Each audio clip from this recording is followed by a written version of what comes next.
बोल विष्णु भगवान की जय। बोल कृष्ण कन्हैया लाल की जय। बोल वृंदावन बिहारी लाल की जय। एकादशी व्रत कथा।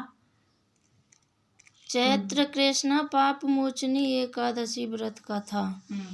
धर्मराज युधिष्ठिर ने भगवान श्री कृष्ण जी से कहा कि अब आप हमें पाप मोचनी एकादशी की कथा सुनाएं।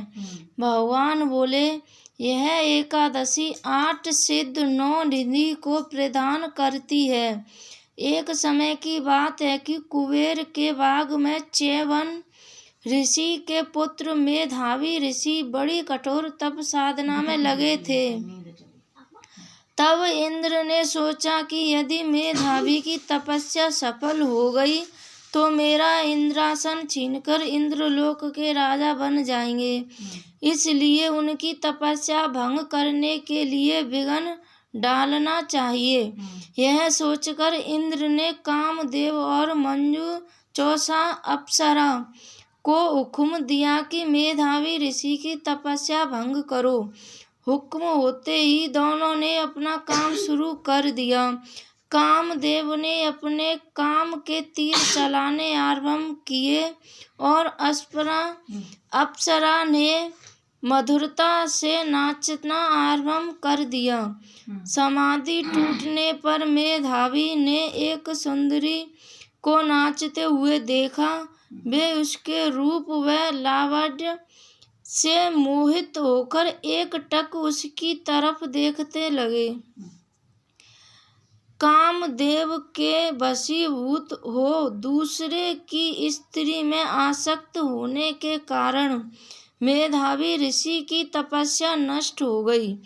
जब मेधावी ऋषि को यह ज्ञात हुआ कि इस स्त्री में आसक्त होने के कारण मेरी तपस्या भंग हुई है, तो वे क्रोध में भरकर अप्सरा को शाप दे बैठे कि तूने मेरी तपस्या भंग कर दी है, इसलिए तू पिशाच योनि को प्राप्त कर बहुत कष्ट उठाएगी। वह अप्सरा बोली, हे ऋषिराज, मेरे कर्म का फल मुझे मिला है, लेकिन कृपा करके आप मुझे पिशाच योनि से छूटने का उपाय भी बताने का कष्ट करें। मुनि बोले, हे नीच अप्सरा, तूने क्षमा नहीं करने योग्य कर्म किया है, फिर भी तुझ पर दया कर मुक्ति पाने का उपाय बताता हूँ।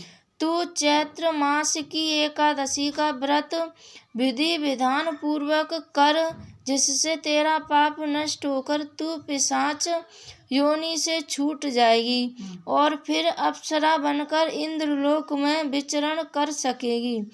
इसके बाद वह पिशाच योनि को पाकर पृथ्वी पर भटकने लगी। जब चैत्र की एकादशी आई तब उसने बड़ी श्रद्धा से विधि पूर्वक पाप मोचनी एकादशी का व्रत किया, जिसके प्रभाव से वह पिशाच योनि से मुक्त होकर फिर से इंद्रलोक में पहुंच गई। फलार इस दिन चिरौंजी का सागर लिया जाता है।